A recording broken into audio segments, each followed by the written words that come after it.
इहो संसारो बेकार संशय मह तरियो ब्रह्म ज्ञानी जिसह जगाए पियावै इहो रास आकात कथा तेने जानी.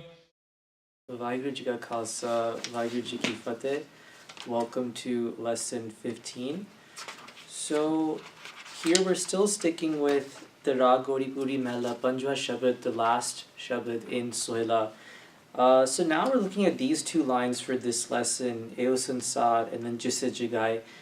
The important parts of the first line that I want to point out, first of all, in the first line, if you look at the word Bikad and Sanse. So here you already know the translation, your facilitator has already given it to you. The world is filled with vice and doubt. Then only those that attain the knowledge of God and act on it swim across. I want to pay close attention to the idea of doubt. And doubt is something that plagues everyone. No matter what religion you are, it is very difficult to sustain strong faith throughout one's life. And as you gain more faith, as you gain more confidence, and you grow spiritually, of course, the doubts get less and less.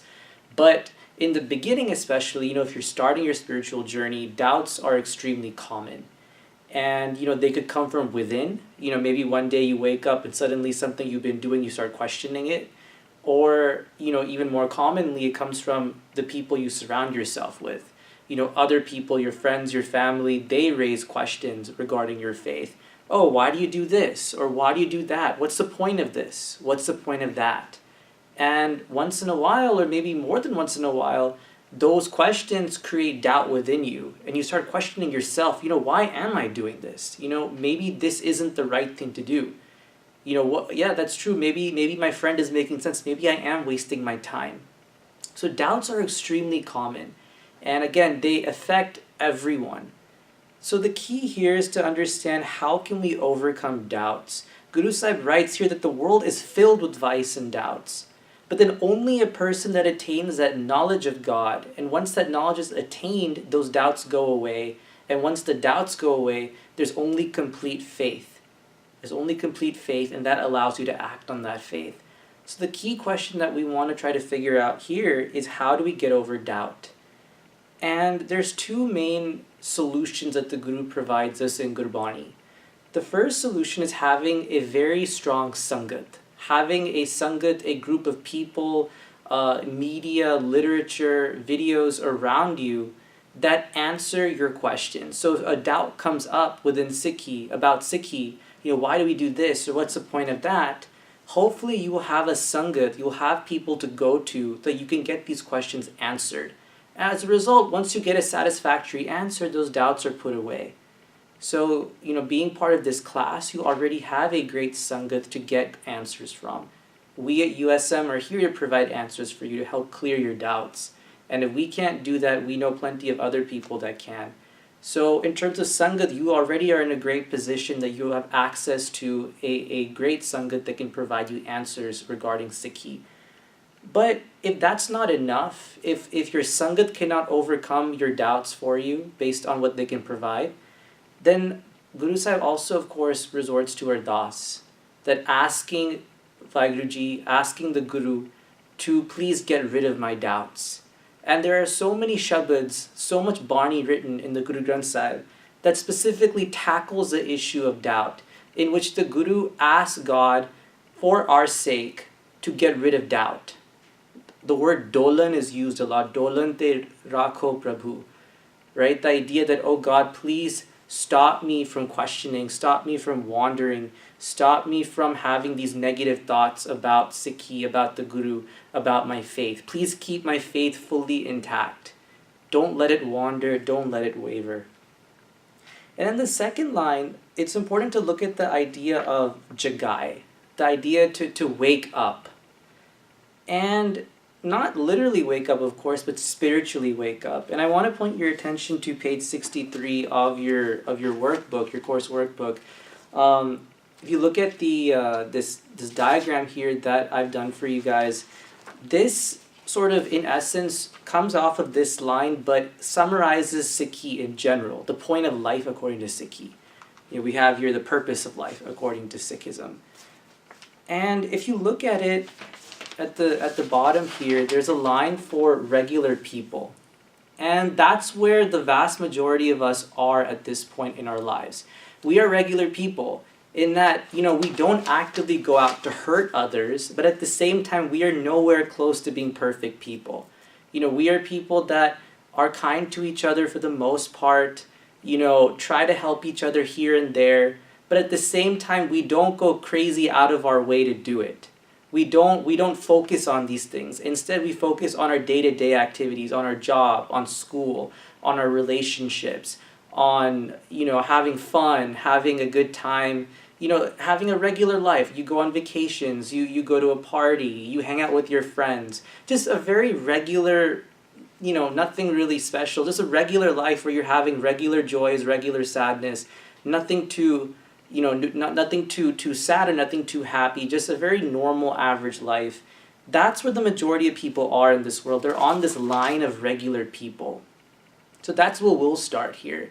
So as of now, we are all on this line of regular people. Let's assume that. A jigyasu, coming from the word jagai here, to wake up.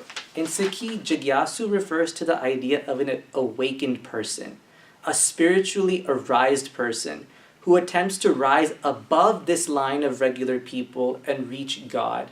Here's Sachkhand, that spiritual enlightenment, that eternal peace that we're talking about, the Guru Nanak talks about in Japji Sahib. A jigyasu is someone who looks at his or her life, that this regular life, and realizes and makes a commitment that, you know what, this is not good enough for me. This is not satisfactory for me. I am not content just being a regular person with a regular life. I want more out of life. I want to attain God during this lifetime. I want to move beyond just, being sad sometimes, being happy sometimes, being angry sometimes. No, I want to reach Sachkhand. I want to reach spiritual enlightenment. So jigyasu becomes awakened to his or her true purpose in life, to reach God. And as a result, he or she starts making efforts to reach him. And one effort that is highly encouraged in Sikhi is Gurbani Vichar, to understand and discuss Gurbani. So already by coming to this class, by coming to SSA, you already have shown that you are a jigyasu.